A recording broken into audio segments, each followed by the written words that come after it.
जी अस्सलाम वालेकुम. This is Dr. Yasir. Can everybody hear me?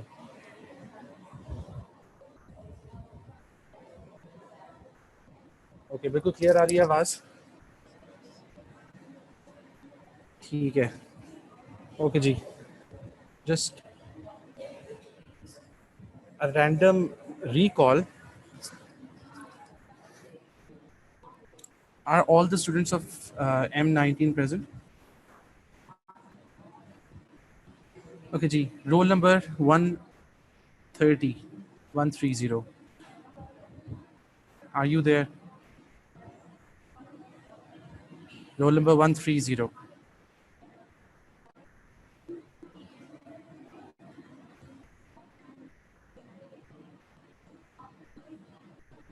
Roll number 90.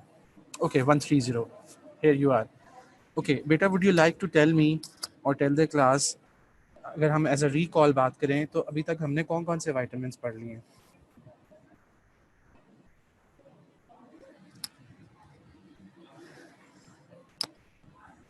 Ji, you can type in here. ये जो आपके सामने विंडो आ रही है उसको खोलिए, जहाँ आपने अपनी यस सर टाइप किया है. यहाँ आप लिख के बताएंगे कौन कौन से वाइटामिन्स हमने अभी तक कवर कर लिए हैं.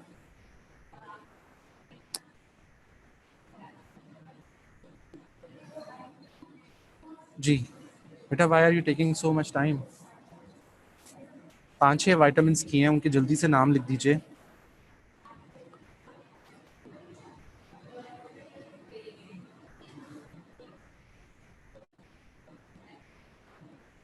Okay, so you don't know the answer. Okay okay, शाबाश. विटामिन B6 और उसके अलावा अगर शुरू से शुरू करते ज़्यादा बेहतर ना होता, ताकि आपको भी पता होता कि यार कहाँ से शुरू होते हैं water soluble vitamins. Because we are going to finish the water soluble vitamins today's lecture.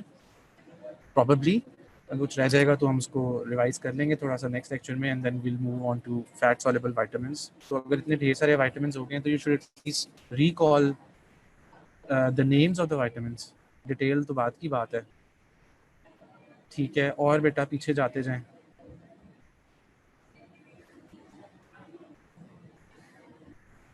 Ji, what is the name of vitamin B1?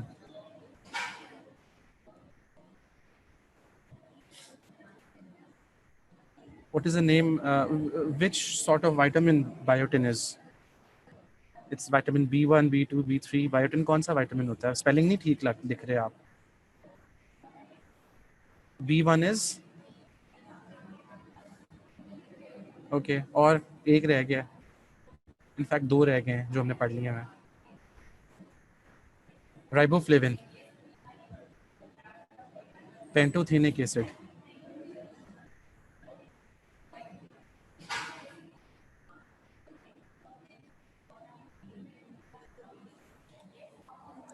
Okay, ji spelling फिर गलत है.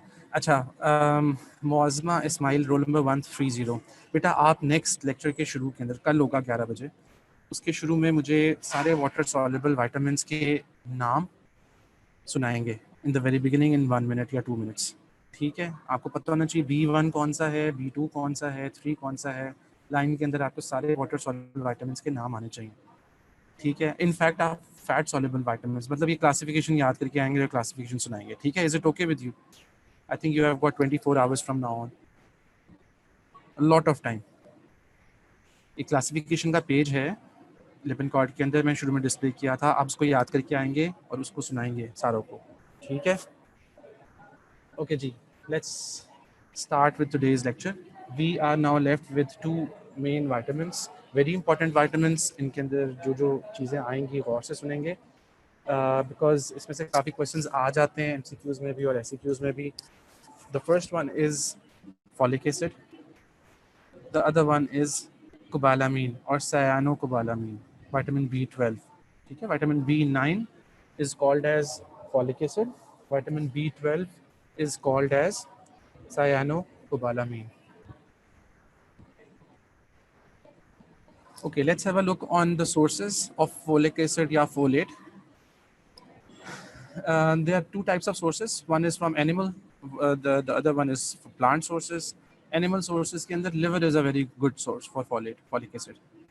ठीक है, अगर आपने एनिमल प्रोडक्ट्स की बात करनी है तो इंस्टेड ऑफ मीट या अदर प्रोडक्ट्स आप लिवर की बात करेंगे।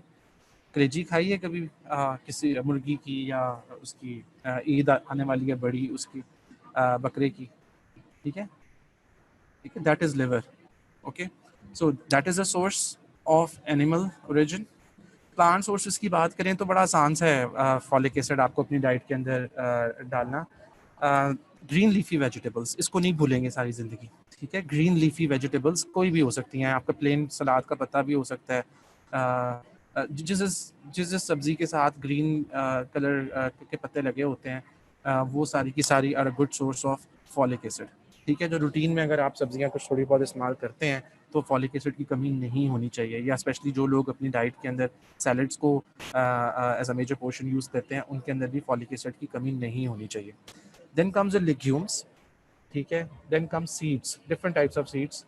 ठीक है, ये सारी सोर्सेज हैं फॉलिक एसिड की। इसकी कुछ कैरेक्टरिस्टिक्स, अनस्टेबल होता है, it is easily destroyed by heat and oxygen. ठीक है, तो हाई टेम्परेचर्स के ऊपर जब कुकिंग की जाएगी किसी भी ऐसे फूड की जिसके अंदर फॉलिक एसिड है, वो अनस्टेबल होके उसका स्ट्रक्चर ख़राब हो सकता है और वो आपके लिए इतना यूज़फुल नहीं हो सकता। ठीक है, caution should be taken while food processing, preparation and storage. ठीक है, इसके अंदर इसके डिस्टेबलाइज होने के चांसेस ज़्यादा होते हैं और उतना अफाका नहीं होता। यहाँ आम ज़बान में वो सुना होगा आपने। ठीक है, मतलब कि अगर आप फॉलिक एसिड वाली प्रोडक्ट्स कंज्यूम भी कर रहे हैं, ठीक है, मगर आप उसकी प्रोसेसिंग या फूड की प्रेपरेशन या स्टोरेज के अंदर एहतियात नहीं बरत रहे, ज़्यादा उसको हीट पे एक्सपोज दे रहे हैं या उसको ओपन एयर ज़्यादा रख रहे हैं, तो देयर इज़ अ चांस कि वो किसी यूज़ की नहीं रहेगी, उसकी न्यूट्रिशनल वैल्यू इनफैक्ट ख़त्म हो जाती है। Okay, these are few sources. ये तस्वीर आपके जहन में, ये ऊपर ये एक सैलड बना हुआ है, मिक्स सैलड है, इसके अंदर बीन्स हैं, सीड्स हैं, ये लोबिया नज़र आ रहा है। ठीक है, और भी काफ़ी चीज़ें हैं। ठीक है, it's a mix fruit salad या वेजिटेबल सैलड। ठीक है, इट्स अ गुड सोर्स। इसके अंदर काफ़ी ऐसी चीज़ें हैं जो कि फॉलिक एसिड की सोर्सेज में आती हैं। देन कम्स लिवर, ये ब्रेड्स हैं। ठीक है, ये ग्रीन लीफी वेजिटेबल, ये सलाद के पत्ता दिखाया हुआ है यहाँ। ठीक है, so just to have in mind, ये कुछ चीज़ें हैं जिनसे आपका फॉलिक एसिड आपको अपनी डाइट के अंदर मिल सकता है। ठीक है, अगेन इसको देखिए, एवोकाडो है, ब्रोकली है, ये अगेन सैलड जो सलाद का पत्ता होता है वो है, इसका नहीं मुझे पता ये क्या चीज़ है। Okay, these are legumes. ठीक है, डिफरेंट किस्म के बीन्स हैं आपके पास। ठीक है, ये पीज़ हैं। ठीक है, सो ये सारी की सारी चीज़ें they are considered to be rich sources for folic acid. Properties, it's a water soluble vitamin, it is unaffected by acids. मगर अगर आप खाने में विनेगर वगैरह यूज़ कर रहे हैं, ठीक है, जो एसिटिक एसिड होता है, तो उससे फॉलिक एसिड को ऐसा कुछ नहीं होगा, but it is sensitive to heat. हमने पहले ही बात की, हाई टेम्परेचर्स के ऊपर इसकी न्यूट्रिशनल वैल्यू डिस्टर्ब हो सकती है, इसका स्ट्रक्चर शॉर्ट हो सकता है, ज़्यादा देर लाइट में नहीं रखना है इसको, और बहुत ज़्यादा ऑक्सीडेशन, एक्सपोजर टू ऑक्सीजन। ठीक है, ये दो तीन चीज़ें हैं जिससे फॉलिक एसिड अपनी हिफाजत हो सकता है। ओके, आरडीए, नॉर्मल इंडिविजुअल और स्पेशल सर्कमस्टांसेस, ये बड़ा ज़रूरी है आपको याद रखना। नॉर्मल इंडिविजुअल क्या है, हम कंसिडर करते हैं 70 kg अडल्ट मेल। फीमेल्स के अंदर वो वेट थोड़ा कम कर लेंगे। ठीक है, समवेयर अराउंड 55 कर लें या 60 कर लें। ठीक है, जो एक एवरेज हाइट का इंडिविजुअल होता है, उसके अंदर जो रोज़मर्रा में रिक्वायरमेंट है that is not more than 300 micrograms per day. ठीक है, इसको गौर से देखेंगे, इसको मिलीग्राम नहीं लिखना। अगर मिलीग्राम में लिखना है तो you should write 3 milligrams per day. अगर माइक्रोग्राम में लिखेंगे तो 300 माइक्रोग्राम्स पर डे। ठीक है, इस चीज़ को बिल्कुल ले बांध लेंगे, इसको भूलेंगे नहीं सारी जिंदगी, because you have to prescribe this medicine, this folic acid to various population groups of different types of patients throughout your life. ठीक है, पीड्स में हैं आप जनरल मेडिसिन में हैं, आप गायनी आर्म्स में जाते हैं, आप किसी भी जगह पे जाते हैं। ठीक है, सर्जन है, कि कोई भी फील्ड चूज़ करते हैं, आपको ये वाला ड्रग प्रिस्क्राइब करना है तो आपको डोजेज का पता होना चाहिए। Okay, certain circumstances, certain situations require more folic acid.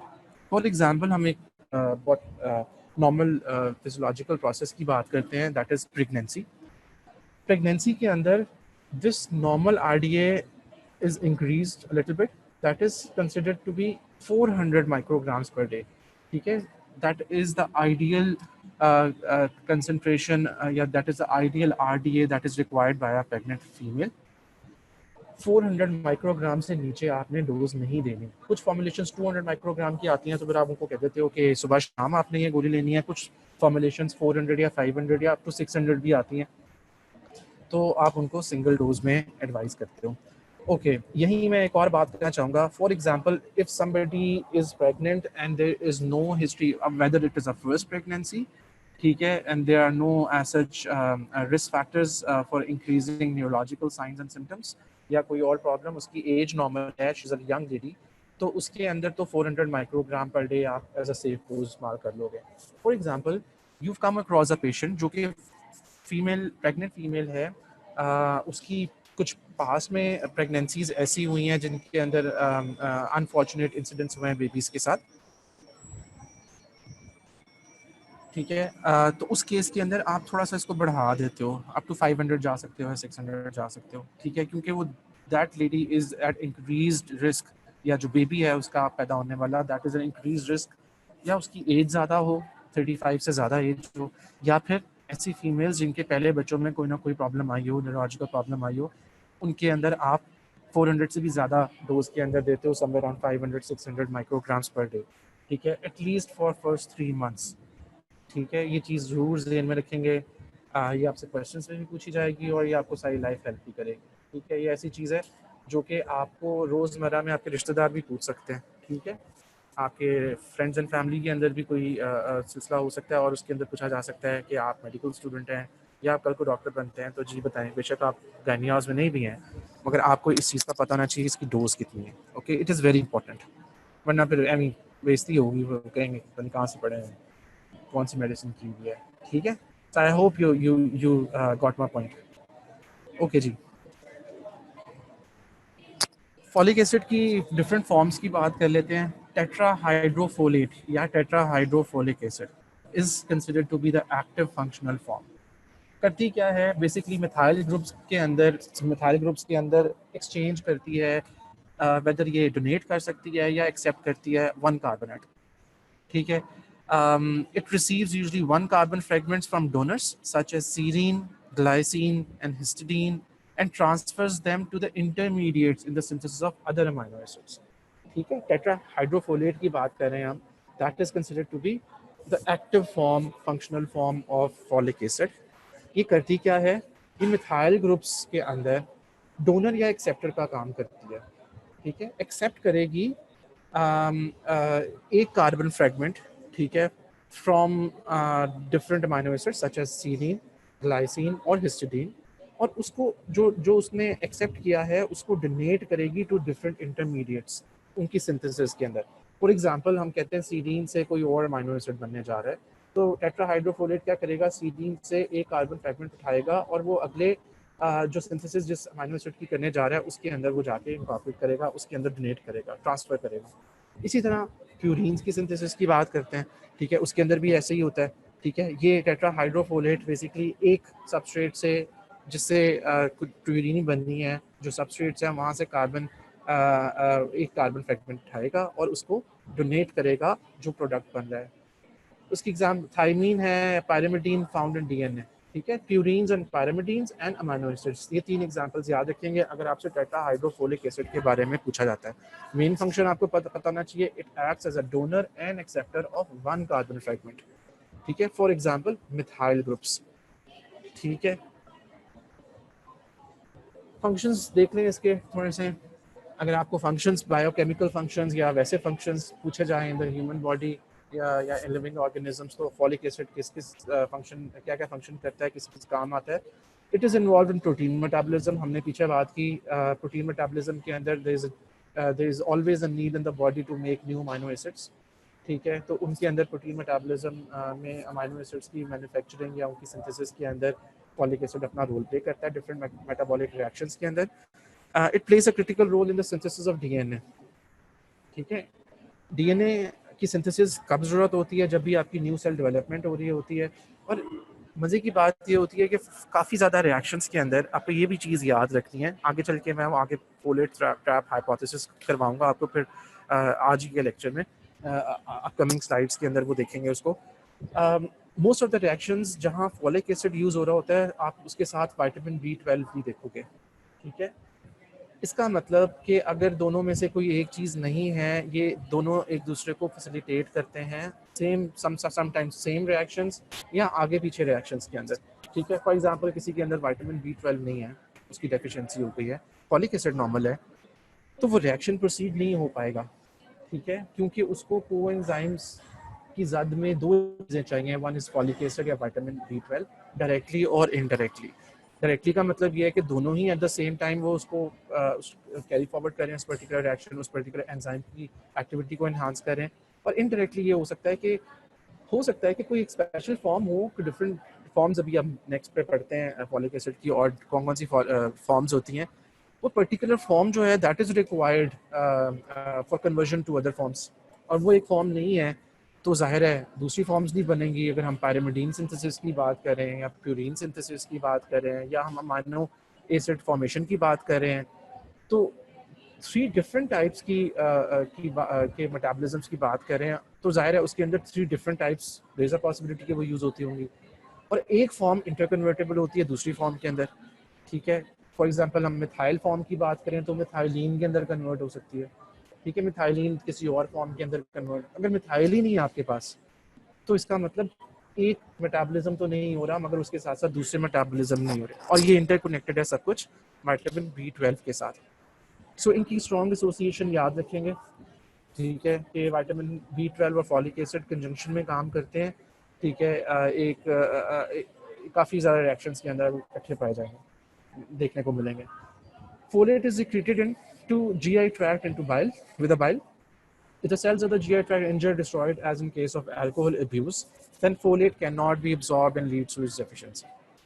ठीक है, अल्कोहलिक्स के अंदर। अब मुझे काइंडली थोड़ा सा रिकॉल करके बताएंगे आप, अगर आपको याद है या पढ़ रहे हैं साथ साथ, लेक्चर के कुछ पॉइंट याद हो या वैसे कुछ जाके पढ़ाओ, मुझे बताएंगे which vitamin is considered to be specifically associated with alcoholism, chronic alcoholism.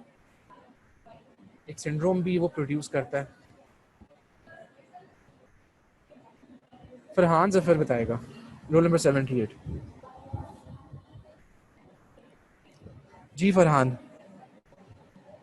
If somebody consumes alcohol in excess, chronic alcoholic है, उसके अंदर कौन से विटामिन की डेफिशिएंसी हो सकती है, और अगर आपको किसी एक विटामिन का नाम लेना हो जो कि एक प्रॉपर सिंड्रोम क्रिएट करता है, प्रोड्यूस करता है, वो कौन सा है? Very good. ये तो आमना अनवर ने जवाब दिया, फरहान जफर से पूछा था मैंने। जी फरहान जफर। जी बेटा, फरहान जफर गायब हो गए, मैं बताने लगा था। बताओ, शाबाश। विटामिन बी 1 का पूरा नाम क्या होता है?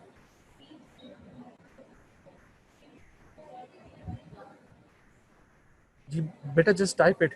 What is the name of vitamin B1 thiamine? And what is the name of the syndrome that is caused due to the deficiency of vitamin B in case of chronic alcoholics? इसका नाम type करना है आपने, syndrome का। ये important SCQ है, जो आगे पेपर आपका आ रहा है 11-12 तारीख को, उसके अंदर ये पूछा जाएगा मोस्ट लाइकली। जी, इतनी देर में तो बंदा यार इंटरनेट से भी देख के बता देता है। क्या करते हो? The name is Wernicke Korsakoff syndrome. जी, थैंक यू वेरी मच। ठीक है, अब फरहान जफर, इसको कॉपी करके तुम भी पेस्ट कर दो स्क्रीन के ऊपर।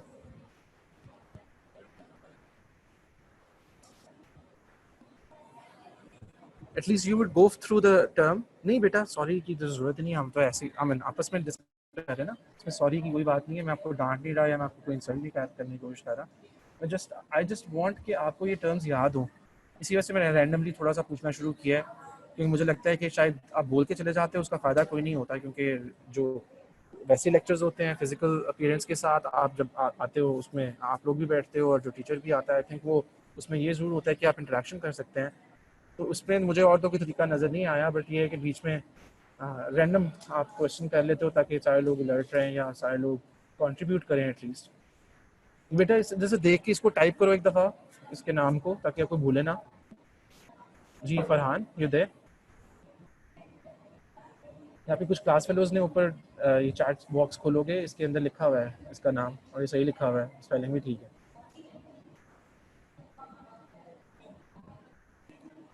जी फरहान,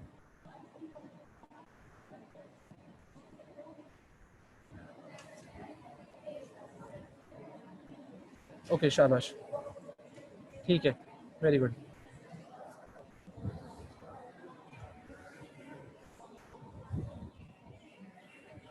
सो डेफिशिएंसी से क्या होता है? अगर फॉलिक एसिड की डेफिशिएंसी हो जाए तो क्या होगा?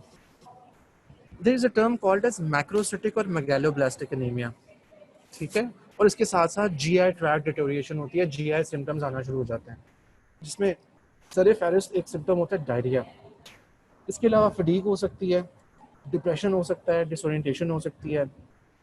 It can also impair cell division. हमने पीछे बात की कि ये प्यूरिन्स और पैरामिडीन्स के सिंथेसिस के अंदर हेल्प करता है। फिर हमने बात की ये सेल डिवीजन का काम भी कर सकता है, उसके अंदर जो प्रोसेसेस हो रहे होते हैं उसके अंदर अपना रोल प्ले करता है। टेट्राहाइड्रोफोलेट प्रोटीन सिंथेसिस प्रॉपर नहीं होगी तो क्या होगा? There would be reduced growth और एबनॉर्मल ग्रोथ, और obviously it can alter DNA metabolism as a whole, ठीक है? मैक्रोसिटिक और मेगालोब्लास्टिक एनीमिया ये मैं आपको नेक्स्ट स्लाइड के अंदर डिटेल में कराता हूँ। 3 टाइप्स के एनीमियाज होते हैं, माइक्रोसिटिक, नॉमोसिटिक एंड मैक्रोसिटिक। तो उसको डिटेल में देखते हैं क्या फ़र्क होता है सारों में। हम एक दो साइड्स के बाद इसको करते हैं। पहले मैं इस टेक्स्ट को ख़त्म कर लूँ। ओके, हमने पहले बात की, you should not be surprised कि अगर आपके सामने ये स्टेटमेंट आए किसी भी जगह के ऊपर, या आपसे कोई पूछे कि जी folate deficiency masks vitamin B12 deficiency. हमने शुरू में एक बात की थी कि काफ़ी ऐसे reactions, metabolic reactions, they require both vitamin B12 and folate. Sometimes a particular type of or a particular form of folic acid, a tetrahydrofolate, is required for a particular metabolism. और जब वो फॉर्म नहीं होती तो vitamin B12 भी अपना function properly perform नहीं कर पाता, ठीक है? सो इनके सिम्टोमेटोलॉजी सेम होती है, ठीक है? ब्लड में जो अनीमिया की पिक्चर आती है, ये दोनों ही मेगालोब्लास्टिक या मैक्रोसिटिक अनीमिया कॉज करते हैं। सेल जो नॉर्मल साइज उसका मीन जिसका वॉल्यूम होता है वो बेसिकली दैट समवेयर अराउंड 75 और 80, राइट? ठीक है, वो उससे बढ़ जाता है, 90 पे 100 पे पहुंच जाता है, जो कि नॉर्मल वॉल्यूम नहीं होता आरबीसी का, ठीक है? वो बढ़ जाता है, उसमें enlarged सेल हो जाते हैं, बिगर सेल्स हो जाते हैं in comparison to the normal population of RBCs, ठीक है? और जिसकी वजह से you call it macrocytic anaemia.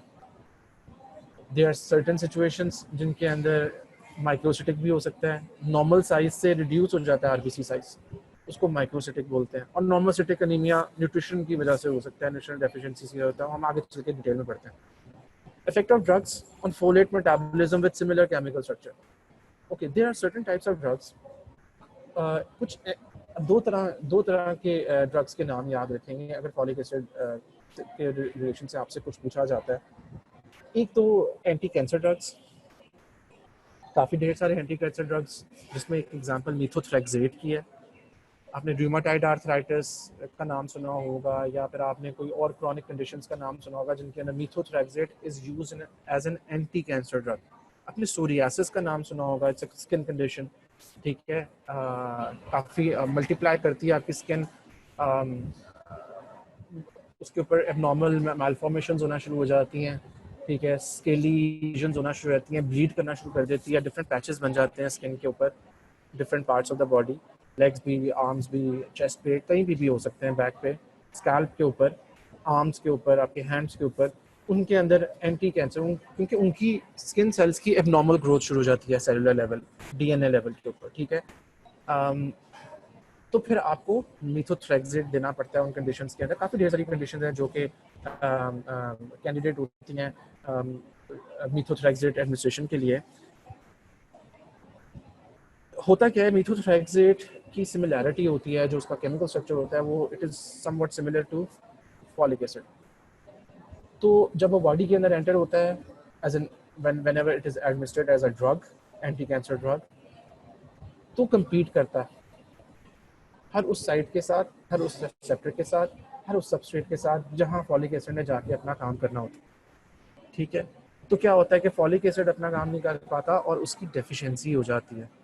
I mean if it's in the body, बेशक वो अपनी आपकी बॉडी के अंदर फॉलिक एसिड है, मगर उसका कॉम्पिटिटर आ गया। अपने एंजाइम्स के अंदर वो पढ़े थे ना, कॉम्पिटिटिव इनहिबिशन और नॉन कॉम्पिटिटिव इनहिबिशन, उसमें भी शायद ये एग्जांपल स्टैटिन्स की एग्जांपल पढ़ी थी आपने, ऐसा शायद मीथोट्रेक्सेट की भी पढ़ी होगी। ठीक है, तो उसमें यही बात होती है कि वो compete करता है for the binding the particular enzyme. और होता क्या है कि आपका फॉलिक एसिड बॉडी में होने के बावजूद भी नहीं होता, it is unable to perform its function, तो उसकी डिफिशियंसी के साइन सिम्टम्स आना शुरू होते हैं।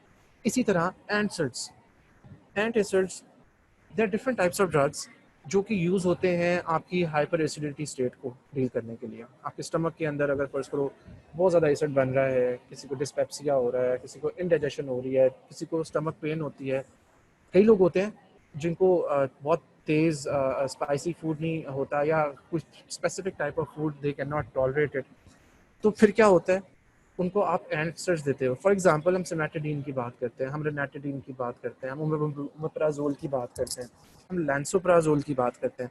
ठीक है, काफ़ी ढेर सारे एंट एसिड्स हैं जो कि यूज़ होते हैं आपकी स्टमक की एसिडिटी को रिड्यूस करने के लिए। उसमें जो H1 रिसेप्टर्स होते हैं उनको ब्लॉक करने के लिए, ताकि वो एसिड कम बनाए।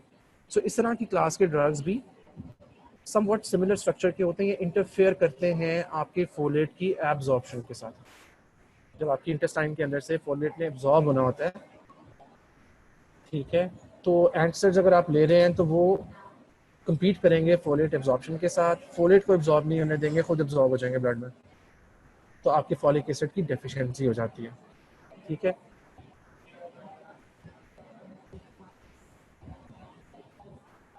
जी हार्ड बर्निंग, वेरी ठीक है बेटा। नहीं बेटा, psoriasis is a chronic skin condition but it is not a skin cancer.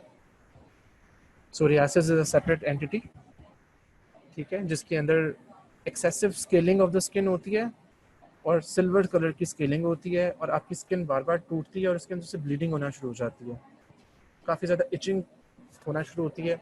उसके लिए different types of ointments use की जाती हैं, different types of drugs use किए जाते हैं। जो एक्सट्रीम केसेस होते हैं which are not responsive to any steroids और एनी ड्रग्स, उनको मीथोट्रेक्सेट दिया जाता है।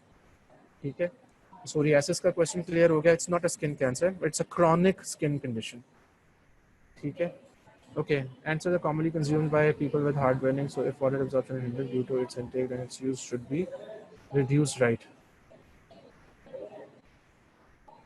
Yes. जी, नेक्सम तो आपने ब्रांड नेम, कौन से ब्रांड एम्बेसडर किसने लिखा है?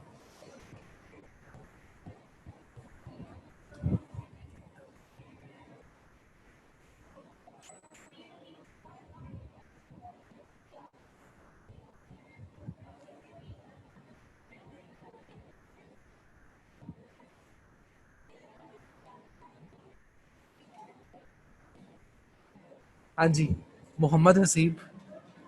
आपको नेक्सम का नाम किसने बताया है? कोई यूज़ करते हो, आप खुद यूज़ करते हो या कोई फ्रेंड्स एंड फैमिली में कोई यूज़ करता है? ओके बेटा, इट्स एडवाइजेबल कि आप ना, जी बिल्कुल, very good. Now now it's a better answer. आप उसका जो ओरिजिनल नेम होता है उसको यूज़ करते हैं, ठीक है, उसको बोलने में इस्तेमाल करते हैं rather than naming some company और समथिंग। ठीक है, दे आर लाइक 1000 कंपनीज, तो इट्स यहाँ तो इतना चेक नहीं है, बाहर के मुल्कों में बहुत ज़्यादा चेक है। हाँ, esomeprazole is the right term to use. जी ठीक है,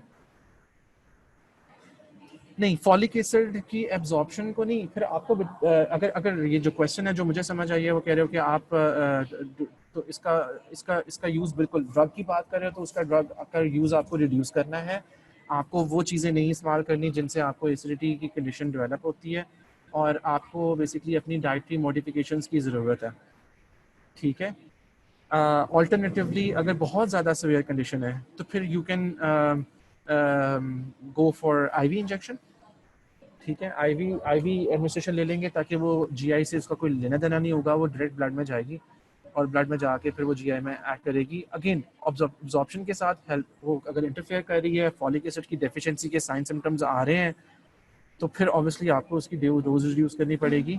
ठीक है, आपको मोर सिंपलर डाइट के ऊपर आना पड़ेगा और आपको कुछ ऐसे टोटके इस्तेमाल करने पड़ेंगे जो कि आपकी एसिडिटी को कम करें, या फिर आपको क्लास चेंज करनी पड़ेगी। ठीक है, क्लास चेंज करनी पड़ेगी, वो फिर आपको ऑब्वियसली वो आपको अपने कंसल्टेंट से बात करनी पड़ेगी और वहाँ जाके कि मुझे पर्टिकुलर ड्रग आपने प्रिस्क्राइब किया था, I am experiencing these sign symptoms, या आप सीबीसी कराओगे, जाहिर है उसमें अगर मैक्रोसाइटिक एनीमिया आता है तो फिर फॉलिक एसिड डेफिशिएंसी को सस्पेक्ट करोगे। अगर नहीं हो रहा तो इसका मतलब वो ड्रग आपको इतना असर नहीं कर रहा, तो आपको ज़रूरत नहीं है, आप ड्रग ले सकते हो। ठीक है, सो ये है। ठीक है, ओके जी, ये दो ड्रग्स याद रहेंगे आपको, दो क्लासेस ऑफ ड्रग्स, एक एंटी कैंसर ड्रग्स जिसके अंदर आपको एग्जांपल देनी है मीथोट्रेक्सेट की, और एनसेड्स आप वैसे यूज़ कर लेंगे तो काफ़ी है, उसकी अगर एग्जांपल्स नहीं भी देंगे तो फार्माकोलॉजी में जाके आपने बहुत डिटेल में इनको पढ़ना है। ओके, बस दो क्लासेस को याद रखें, एक एंटी कैंसर ड्रग्स और एक एनसेड्स। ठीक है, ये इंटरफेयर करते हैं with the metabolism of folic acid. Okay, यहाँ एक क्वेश्चन है मेरा, दोबारा हम रिकॉल करेंगे चीज़ों को। I give you a scenario, is a 9-year-old boy taking anti-tuberculous drug regime for the last 3 months. He is experiencing tingling sensation in the feet and other neurological problems. ठीक है, burning sensation होती है उसको। ठीक है,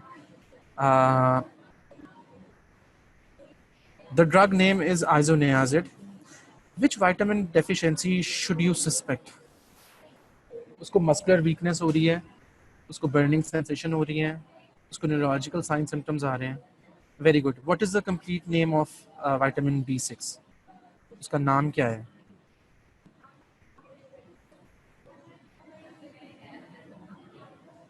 okay, alright, okay, okay, now I give you a scenario, a patient with the, अब ये जिन लोगों ने आंसर किया ये आंसर नहीं करेंगे, कोई और लोग मुझे आंसर करेंगे।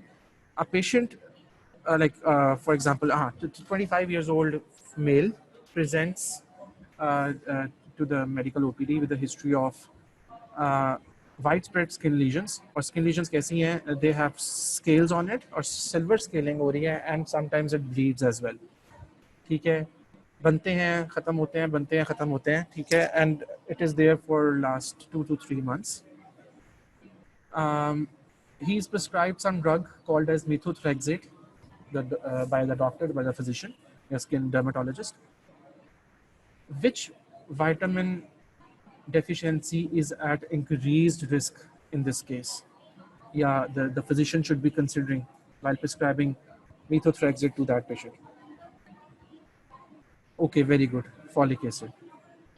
ठीक है, उसको फॉलिक एसिड ज़्यादा प्रिस्क्राइब करना पड़ेगा। ठीक है, उसका नंबर बढ़ जाएगा तो वो कम्पीट करेगा भी, तो अगर अगर ज़्यादा फॉलिक एसिड बॉडी के अंदर होगा तो थोड़ा बहुत तो काम करेगा, right? Okay, all right, all right. Okay, my next question is, name 2 vitamins that which are associated with the alcoholism. Their deficiency, the rate of deficiency, a chance of deficiency increases in case of alcoholism. Name 2 जी, और इसके अलावा thiamine के अलावा B9, और इसके अलावा एक और भी होता है। वेरी गुड, ठीक है जी। ओके जी, let's move on to nutritional anaemias. ठीक है, न्यूट्रिशनल एनीमियाज क्या, कौन से एनीमिया हैं जो कि आपकी न्यूट्रिशन की वजह से प्रोड्यूस हो सकते हैं, आपकी इनएडिक्वेट न्यूट्रिशन की वजह से हो सकते हैं। Normal concentration of haemoglobin average या एक जो आइडियल कंसंट्रेशन है उससे रिड्यूस हो जाए। डिफरेंट पैरामीटर्स बताए जाते हैं। वेस्टर्न वर्ल्ड के अंदर हेल्दी डाइट यूज़ की जाती है, न्यूट्रिशन पैरामीटर्स बहुत हाई होते हैं, लाइफस्टाइल या उनके जो उनकी न्यूट्रिशन पॉइंट ऑफ व्यू से जो रोज़मर्रा की चीज़ें हैं उनको बहुत हाई स्टैंडर्ड्स पे रखा जाता है और वो मेक श्योर किया जाता है कि वो सारों की पहुंच में हैं। ठीक है, उनका मजदूर भी जो है वो अच्छी डाइट कंज्यूम करता है in comparison to very rich people here in Pakistan, due to adulteration in the food. ठीक है, ड्यू टू इनअप्रोप्रिएट प्रोसेसिंग। ठीक है। आप अच्छे से स्टोर से भी जाके लेके आते हैं तो आपको ऑर्गेनिक फूड नहीं मिलता है, आपको वो स्प्रे शुदा फूड मिलता है, राइट, जिसके अंदर उसके न्यूट्रिएंट्स काफ़ी हद तक कॉम्प्रोमाइज़ हो चुके होते हैं। फिर आप फॉर एग्जांपल कोई और एनिमल प्रोडक्ट्स लेके आते हो, वो भी उस क्वालिटी के नहीं होते जो कि इंटरनेशनल वर्ल्ड के अंदर होते हैं। सो 12 to 14 is considered to be a good hemoglobin count. HB count is considered to be good when it is more than 12. 14 वाला से ऊपर या 13 से ऊपर कंसिडर किया जाता है फर्स्ट वर्ल्ड के अंदर। पाकिस्तान में यूजली 10, 11 या इससे ऊपर हो तो आप 10 तो थोड़ा लोअर एंड पे आ गया, 11 या उसके ऊपर हो तो आप कहते हो कि यार इसका हीमोग्लोबिन ठीक है, कंसिडरिंग कि इसकी ज़ाहिर है न्यूट्रिशनल जो जो इसकी जो न्यूट्रिशन है या जो प्रोडक्ट्स ये यूज़ करता है इस कल्चर के अंदर, इस रीजन के अंदर, वो उस पाए के नहीं होते, उस क्वालिटी के नहीं होते कि वो सारे की हीमोग्लोबिन डेवलप हो सके, ठीक है, उतने लेवल पे अगर आप कंपेयर करो विद द इंटरनेशनल कम्युनिटी। ठीक है। सो एनीथिंग मोर देन 11, आप बुक पे जाओगे, बुक्स लिखी हुई हैं सारों गोरों ने, राइट, अमेरिका में लिखी होंगी, अमेरिकन होंगे या ब्रिटिश होंगे, यूरोपियन होंगे, वो तो यूजली 14, 13.5 इस तरह का फिगर। बट आप जब रियल प्रैक्टिस में आओगे यहाँ तो more than 11 is considered to be good. ठीक है, नीचे नहीं जाना चाहिए। और 10 से नीचे हो तो फिर कहते हैं यार आपको नीमिया, आपको ज़रूरत है, आपको फॉलिक एसिड लेना है। और या अगर आई मीन डिपेंड्स आयरन की डेफिशिएंसी है या फॉलिक एसिड की डेफिशिएंसी है, विटामिन B12 की डेफिशिएंसी है, वो हम किस तरह रूल आउट करते हैं सीबीसी की रिपोर्ट के ऊपर, वो मैं आपको नेक्स्ट स्लाइड में दिखाता हूँ। Okay, nutritional anemias are caused by inadequate intake of one or more essential nutrients, can be classified according to the size of the RBC और mean corpuscular volume। ठीक है, या तो साइज उसका श्रिंक कर जाएगा या उसका साइज नॉर्मल साइज से बढ़ जाएगा, श्रिंक कर जाएगा, कम हो जाएगा, उसका वॉल्यूम भी कम हो जाएगा, तो आप उसको कहेंगे माइक्रोसिटिक एनीमिया है। अगर आरबीसी का साइज नॉर्मल रहता है, वॉल्यूम भी नॉर्मल रहता है, तो वो नॉर्मोसिटिक की कैटेगरी में आएगा। और अगर उसका साइज इनलार्ज हो जाता है, बढ़ जाता है, और उसका वॉल्यूम भी इंक्रीज हो जाता है, तो आप उसको बोलेंगे मैक्रोसिटिक। तो there are three terms, one is microcytic, the other one is normocytic, the third one is macrocytic. ठीक है जी। Microcytic anemia is usually caused by lack of iron. Iron deficiency is very common. हमारे यहाँ बहुत ज़्यादा common है iron की deficiency. Iron is not a vitamin, it is a mineral, right? It is a macro mineral. हम next topic जो fat soluble vitamins की बात करेंगे उसी का ही करेंगे। ठीक है, फिर देखेंगे कि microcytic anemia होता है इसके अंदर और क्यों होता है। ठीक है, it is the most common form of nutritional anemia worldwide. ठीक है, अगर मेजर पॉपुलेशन को देखा जाए तो iron deficiency anaemia is considered to be specially कौन से ग्रुप्स के अंदर, फीमेल्स के अंदर, ड्यू टू सम रीजंस। ठीक है, due to monthly menstrual cycle. ठीक है, फिर प्रेगनेंसी के अंदर क्योंकि there is a increase demand, two lives at the same time are dependent on the diet जो कि माँ कंज्यूम कर रही होती है। इस वजह से there is always a chance कि अगर वो डाइट डेफिशिएंट है या इतनी एडिक्वेट नहीं है कि वो दो लाइव्स को फीड अप कर सके, तो उसके अंदर देयर इज अ चांस के pregnancy associated iron deficiency anaemia हो सकता है। And the second one is macrocytic anaemia, the second major category of nutritional anemia resulting from deficiency of folic acid and or vitamin B12। तो इसको पल्ले बांध लेंगे अपने, इसको सही तरह ज़हन में एक बस हमेशा हमेशा के लिए याद रख लें, आयरन की डेफिशिएंसी से माइक्रोसिटिक एनीमिया होता है, फॉलिक एसिड या विटामिन B12 की डेफिशिएंसी से मैक्रोसिटिक एनीमिया होता है। ठीक है, ओके जी। ये क्लासिफिकेशन है, it's a very important question, ये आपको आ सकता है, मोस्ट लाइकली आएगा अभी पेपर्स में भी अभी, और आगे स्टैंड अप में भी, और शायद फाइनल एग्जाम में तो खैर आपका काफ़ी बड़ा पेपर होता है, उसमें चांस है आए ना आए, but it's considered to be the important one. आपको बेसिकली बड़ा सिंपल सा क्वेश्चन आता है जी, classify anaemias on the basis of nutrition, या क्लासिफाई न्यूट्रिशन एनीमियाज, ठीक है, बेस्ड ऑन सेल साइज, ठीक है, मीन कॉर्पस्कुलर वॉल्यूम। ओके जी, microcytic anaemia, MCV is the short form for mean corpuscular volume of a RBC। ठीक है, जो mean corpuscular, जो कॉर्पसल है ना आपका जो आरबीसी है, ठीक है, उसका एक वॉल्यूम है, उसका मीन कॉर्पस्कुलर वॉल्यूम जब लिया जाता है in the lab, if it is less than 80, if it is less than 80, it is considered to be or it is called as microcytic anemia. इसको फिगर को याद रखें, ठीक है, इस नंबर को याद रखेंगे। 80 से कम है तो माइक्रोसिटिक एनीमिया है, 80 से लेके 100 तक है तो नॉर्मोसिटिक है, और 100 से ज़्यादा है तो मैक्रोसिटिक है। ठीक है, कॉजेज़ देख लेते हैं। कौन कौन सी ऐसी कंडीशंस हैं जो कि अनीमिया कॉज करती हैं, हीमोग्लोबिन की कंसंट्रेशन को रिड्यूस करती हैं, मगर उसकी फर्दर जो कैरेक्टरिस्टिक टाइप होती है वो माइक्रोसिटिक होती है। उसके अंदर आ जाती है deficiency in iron at the top, deficiency in pyridoxine, vitamin B6 की डेफिशिएंसी से भी माइक्रोसिटिक एनीमिया हो सकता है, ठीक है, and deficiency in ascorbate, vitamin C। तीनों के तीनों दो विटामिन हैं और एक मिनरल है। Most important one is iron. Iron deficiency is more common as compared to pyridoxine deficiency और ascorbate या vitamin C deficiency। आपको तीनों को याद रखना है और ये 1 2 3 categorize with relevance to importance किए गए हैं, ठीक है। Most common occurrence is iron, there is a chance के pyridoxine भी, और विटामिन C की डेफिशिएंसी। 1 2 3 ये याद रखेंगे तीनों को कॉजेज को। आपसे पूछा जाए जी कॉजेज माइक्रोसिटिक एनीमिया के कॉज बताएं, आप कहेंगे जी deficiency of iron, deficiency in pyridoxine and deficiency in ascorbate. Most common कौन सा है जी? Most common is iron. MCQ दिया जा सकता है आपको जिसके अंदर ये तीनों मेंशन हुए हो सकते हैं, मगर आपको स्टेम में देखना है कि मोस्ट कॉमन पूछ रहा है, तो मोस्ट कॉमन इज आयरन। वहाँ फिर आप ये नहीं कहेंगे कि तीनों कॉजेज हैं, तो यार मैंने pyridoxine को किया था वो भी तो सही आंसर है, वो सही आंसर नहीं है, उसने मोस्ट कॉमन की बात की है। तो most common is iron, second most common is pyridoxine, least common is ascorbate. Normocytic anaemia की बात करते हैं, प्रोटीन एनर्जी मैल न्यूट्रिशन। ये भी आपका एक फुल फ्लैश टॉपिक है न्यूट्रिशन का, उसके अंदर हम मेरेस्मस और क्वाशरकर के बारे में पढ़ेंगे, वो लास्ट टॉपिक है। उसके बाद मिनरल्स और मिनरल्स के बाद न्यूट्रिशन और ओबेसिटी, उसके अंदर इसको डिटेल में पढ़ेंगे। पुअर पॉपुलेशंस के अंदर लो सोशियो इकोनॉमिक ग्राउंड से बिलोंग करने वाले लोग जो होते हैं, ठीक है, स्लम्स आपके आप देखते हो या आप रोड साइड के ऊपर देखते हो, जिनके पास खाने के लिए नहीं पैसे होते, जिनकी इतनी रिसोर्सेज नहीं होती, उनको खाने प्रॉपर उनको प्रोटीन नहीं मिल पा रही होती, तो क्या होगा जब प्रोटीन एनर्जी मैल न्यूट्रिशन होगी उनके अंदर due to inadequate consumption of protein और कैलोरीज, उनके बच्चों में यूजुअली ज़्यादा कॉमन होती है, that would lead to generalized reduction in the production of RBCs. हम यहाँ वाइटामिन की बात नहीं कर रहे, हम यहाँ माइक्रोसिटिक या मैक्रोसिटिक की बात नहीं कर रहे, हम नॉर्मोसिटिक की बात कर रहे हैं।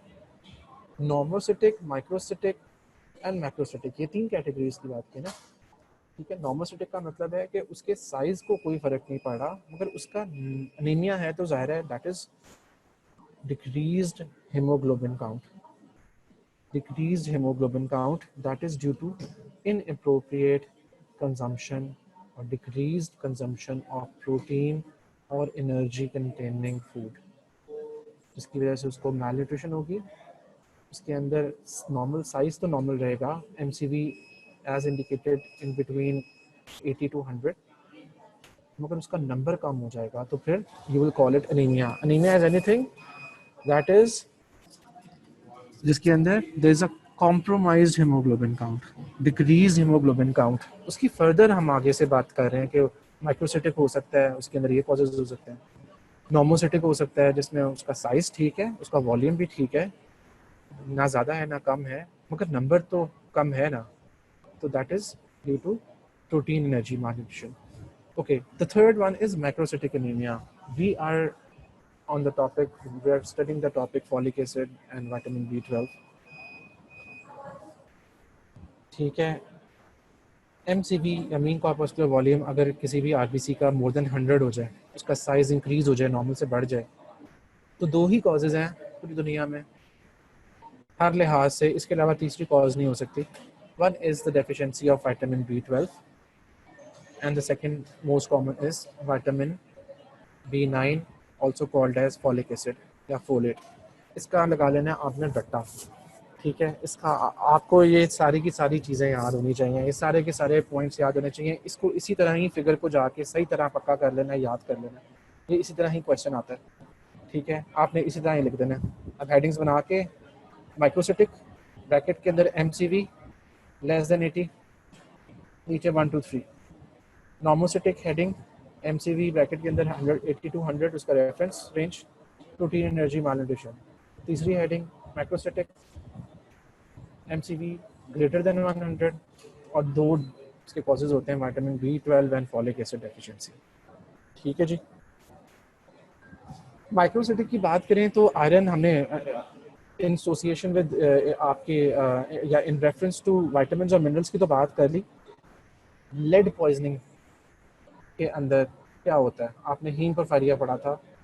Lead inhibit the reaction number 1 ALA synthase, याद है, डेल्टा अमाइनो लेवलिनिक एसिड की फॉर्मेशन जो होती है, ठीक है, एला सिंथेज एंजाइम की हेल्प से अगर लेड पॉइजनिंग हो जाए तो वो उसको इनहिबिट कर देता है, इसका मतलब हीम सिंथेसिस नहीं होती।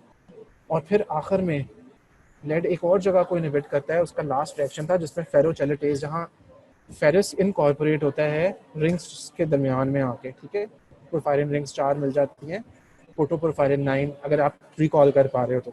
मुझे भी उतना ही टाइम हुआ है उसको पढ़े हुए जितना आपको हुआ है, अगर मुझे याद है तो फिर आपको भी याद होना चाहिए अगर पढ़ा है तो, ठीक है। सो अगर लेड पॉइजनिंग हो जाए तो इसका मतलब haem synthesis will be altered, it will compete with the ferrous और आपका माइक्रोसिटिक एनीमिया हो सकता है।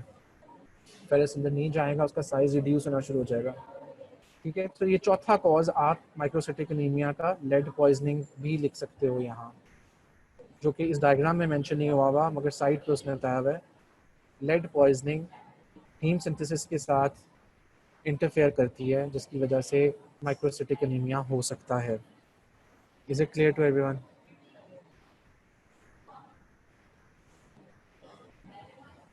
जी, is it clear to everyone? इसको जाके याद कर लेंगे, कोई मुश्किल तो नहीं होगी, कॉन्सेप्ट क्लियर, समझ आ गया? इसमें कोई कन्फ्यूजन, ये नामों में कोई कन्फ्यूजन, माइक्रोसिटिक नॉर्मोसिटिक मैक्रोसिटिक क्यों कह रहे हैं? नो जी, यस सर, किसने कहा? अहमद रजा, क्या कन्फ्यूजन है अहमद? मोहम्मद नोमान, ओके, ठीक है। सो इट मीन्स के कर लोगे आप जाके खुद से, याद कर लोगे इसको, ऑल राइट। पिक्चर देख लें जी, मेगालोप्लास्टिक मैरो और नॉर्मल मैरो का डिफरेंस देख लें, आपको बड़े reduced normal size, normal size and shape नज़र आ रहे हैं। मेगालोब्लास्ट उन आरबीसीज को कहते हैं जिनका साइज बढ़ गया होता है, उनका कॉर्पस्कुलर वॉल्यूम बढ़ गया होता है, एमसीवी इज इंक्रीज्ड, ठीक है, as indicated by these megaloblast. Clear distinction है with the normal marrow and megaloblastic marrow.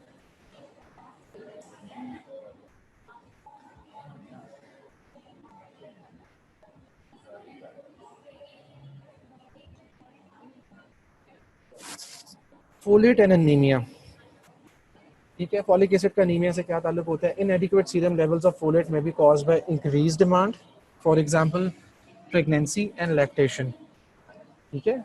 आपकी बॉडी नॉर्मल स्टेट में है बट नॉर्मल स्टेट में उसकी रिक्वायरमेंट बहुत ज़्यादा बढ़ गई है। प्रेगनेंसी के अंदर एक और लाइफ है, एक और obviously mother is also taking care of a baby, और लैक्टेशन के अंदर उसको मिल्क प्रोड्यूस करना पड़ा, राइट।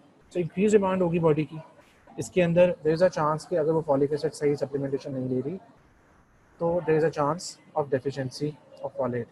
पूर absorption caused by pathology of the small intestine, for example एक खास पोर्शन से, एक खास हिस्से से आपकी स्मॉल इंटेस्टाइन के इसने एब्जॉर्ब होना है, जो खाना पिया आपने, खाना खाया आपके स्टमक में गया, स्टमक से नीचे स्मॉल इंटेस्टाइन में गया, वहाँ कोई ऐसी पैथोलॉजी है, कोई स्मॉल इंटेस्टाइन की डिजीज़ है, ठीक है, जो कि उसकी एब्जॉर्प्शन को इंटरफेयर करती है, उसकी एब्जॉर्प्शन सही नहीं होने देती, उसने वहाँ के टेरोसाइट्स को डिफेक्टिव किया है, या उसके अंदर जो प्रोसेसेस होने होते हैं, डिफरेंट टाइप्स के ट्रांसपोर्ट मैकेनिज्म्स होने होते हैं, उनको वो नहीं होने देती। और फॉलेट, जितना मर्जी फॉलेट आप डाइट में लेते जाएं, ऐसी कंडीशन के अंदर जहाँ से एब्जॉर्ब होना है वो जगह सही नहीं है, वो डिजीज्ड है, तो आपका फॉलिक एसिड एब्जॉर्ब नहीं हो पाएगा। Again we talked about this alcoholism earlier, treatment with drugs that are dihydrofolate reductase inhibitors, हमने ये पहले बात कर ली है, methotrexate. Folate free diet can cause a deficiency within a few weeks. तो आपको इस बात का ख्याल रखना है अपने मामले में भी और लोगों के मामले में भी जिनको आप ट्रीट करेंगे, कि कुछ हफ्तों का ही मार्जिन बनता है, इसकी डेफिशिएंसी हो जाती है। अगर आप कोई ऐसी क्रैश डाइट करने जा रहे हो अपना वजन कम करने के लिए, ठीक है। तो उसमें ये चीज़ वो ख्याल रखेंगे कि फॉलिक एसिड की डेफिशिएंसी ना हो जाए, या किसी भी विटामिन की जो आपके एसेंशियल विटामिन हैं। ज़ाहिर है सारे विटामिन का भी कुछ ना कुछ रोल हमने देखा है, उसकी डेफिशिएंसी से काफ़ी प्रॉब्लम्स भी क्रिएट होती हैं। तो मेक श्योर कि you are having adequate amounts of all types of vitamins and important minerals. Primary result of the folic acid is megaloblastic anemia caused by diminished synthesis of purines and thymidines, which leads to inability of the cells to make DNA and therefore they cannot divide. वो divide नहीं होते, उनका size enhance होता है, उनका corpuscular volume बढ़ता है और it leads to increased cell size of RBCs which is called as megaloblastic anemia. ये बड़ी इंपॉर्टेंट एक फिगर है, इसको ज़रूर देखिएगा, ये इसको याद करना है लाजमी। इसमें 2-3 चीज़ें हैं, इसमें MCQs भी काफ़ी निकल सकते हैं और ये आपको एज अ होल पूरे 5 नंबर की भी दी जा सकती है। अभी जो ऑनलाइन है उसमें 2.5 नंबर की हो सकती है, मगर जो आपका मेन पेपर होता है उसमें 5 नंबर का क्वेश्चन होता है, पूरे 5 नंबर का पूछा जा सकता है। Okay, we are here when consume diet containing folic acid, it enters into the body and it first converted into dihydrofolic acid with the help of enzyme called as dihydrofolate reductase, which requires NADPH, जो कि convert होता है NADP के अंदर, folic acid को डाईहाइड्रोफोलिक acid के अंदर convert करता है। डाईहाइड्रोफोलिक एसिड नेक्स्ट स्टेप के अंदर टेट्राहाइड्रोफोलिक एसिड में कन्वर्ट होता है with the help of same enzyme dihydrofolate reductase. Again NADPH is utilized, which is converted into NADP. जो टेट्राहाइड्रोफोलिक एसिड या टेट्राहाइड्रोफोलेट बन जाता है, इसकी आगे 3 फॉर्म्स होती हैं। One is called as methyl form, the other form is called as methylene form, the third form is called as formyl form. Methyl, methylene and formyl. ठीक है, these are different forms of tetrahydrofolate. ये 3 different forms क्यों ज़रूरत होती है? For example, if we talk about amino acid metabolism, in particular methionine synthesis from homocysteine in protein metabolism या amino acid metabolism, we need this form of tetrahydrofolate. Methylene form methionine की synthesis नहीं करवा सकती homocysteine से, उसके लिए methyl form ही चाहिए। Methyl form आगे कन्वर्ट हो सकती है इनटू मिथाइलीन फॉर्म और फॉर्माइल फॉर्म। मिथाइलीन फॉर्म की ज़रूरत कब महसूस होती है? जब आपको थायमिडीन मोनोफॉस्फेट सिंथेसिस बॉडी को ज़रूरत होती है, या फिर सीरीन सिंथेसिस फ्रॉम ग्लाइसिन की ज़रूरत होती है। ठीक है, एज रिटन हेयर। सो इसको थोड़ा सा याद करने की ज़रूरत है। अगर आपसे पूछा जाए MCQ में कि methionine synthesis from homocysteine requires which form of tetrahydrofolate, ये सारी फॉर्म्स लिखी होंगी और 2 फेक फॉर्म्स भी होंगी, ठीक है, डिफरेंट नामों के साथ, जो कि एक्चुअली एग्जिस्ट नहीं करती। तो आपको आंसर करना है मिथाइल। तो आपको ये एसोसिएशन याद करनी है, ये बहुत ज़रूरी है। Methionine synthesis is associated with methyl tetrahydrofolate contribution. Thymidine monophosphate या सीरीन की बात करेंगे, सीरीन की या थायमिडीन मोनोफॉस्फेट TMP की बात करेंगे, तो methylene form N5N10 methylene tetrahydrofolate will be utilised.